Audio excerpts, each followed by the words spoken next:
Hi, everybody. This is Todd Creager, and I'm coming to you with a story, a successful story about a gay man named Jason, who I've seen, who came from a dysfunctional family. Now, dysfunctional family meaning that he wasn't allowed to be who he was in his family. He had to be something other than what he was. He wasn't accepted for who he was. He knew from quite a young age that he wasn't straight, and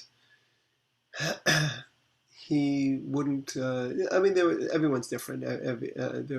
Straight people are different. Gay people are different. The way they grow up. But in his case, he wasn't into sports.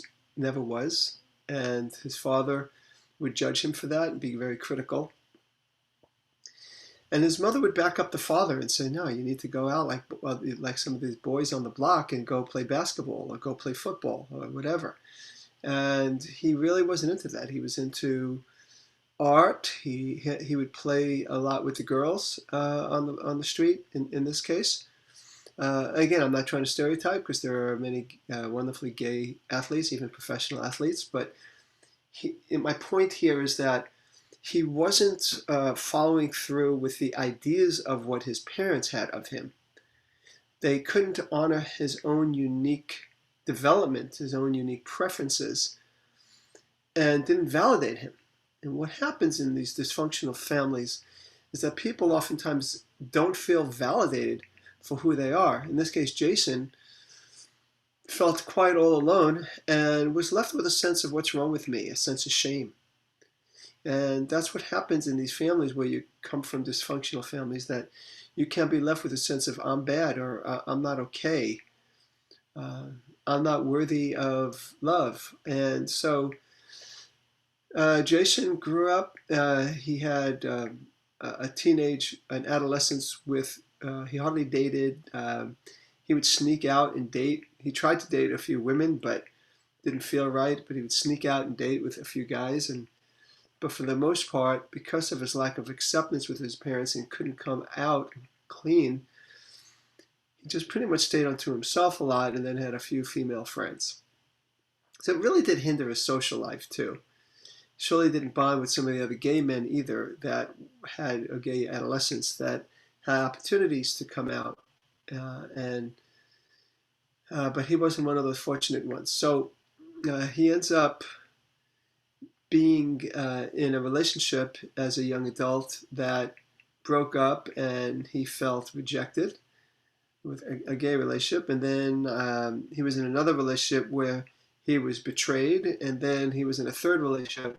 And that's when he saw me. He was in his third relationship, but he was constantly feeling anxious. He just felt anxious. He couldn't enjoy the relationship. He was expecting it to go away. And we started to explore where some of these negative ideas about him came from. Ideas about relationships, that it's not going to work. Ideas about him, that he's not worthy. And a lot of it came from the rejection of his parents of who he was.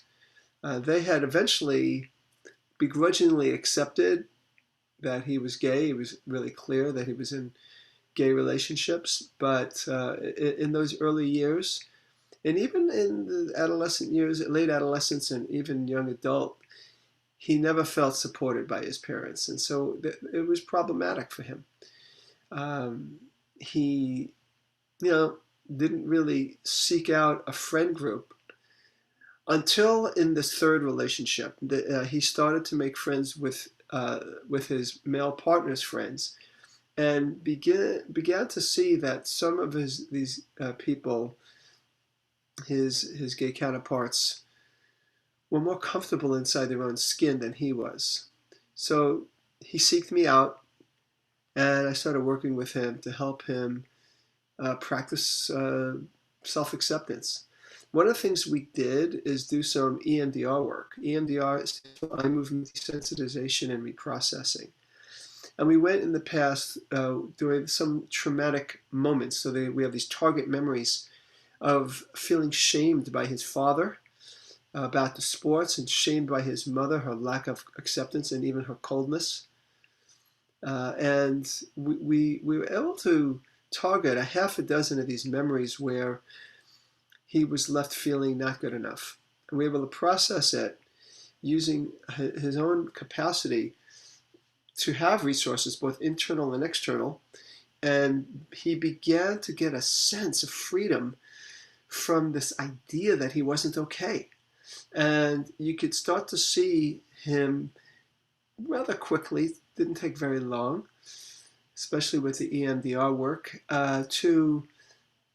to get comfortable, more comfortable in himself, and begin to say things during the session such as, that was my parents' crap. It was my parents' rigidity that was the problem. I was fine.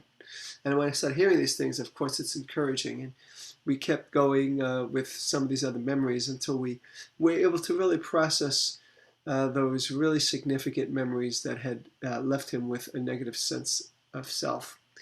He now had a much more positive sense of self. And then what we started to do is start to work with him and his male partner, just sort of like, now that he was starting to feel good about himself, how do you communicate? How do you express? How does he make room for him in the relationship? And all the things that we want to do when we're in a relationship where we need to make room for both the other person and me. But it was hard for him to do that when he wasn't feeling good about himself. And so ultimately, he started to have a much more liberated relationship with his boyfriend. The boyfriend was thrilled. And then even his own relationship with his parents, he was able to, he had a different way about him. He wasn't trying so hard to get their approval anymore. He didn't really need it. He saw their own limitations as their limitations and not his. He said things like it was. And the parents actually were able to do some movement themselves in their own way. Maybe they could sense a certain confidence from him, which may put their sense of like, well, I know the truth, maybe put them a little bit on shakier ground, so they weren't so sure of themselves anymore. So he became more sure of himself. Maybe they were a little less sure of themselves, and so even their relationship started to improve. So it was another wonderfully successful case where he was able to discover that he is good as he is. He gave his parents back their limitations. Why should he have them? He was free to be himself. And again, his relationship with his boyfriend, as far as I know, is still flourishing today, and he's a happy person. This is Todd Creager, making the world safe for love.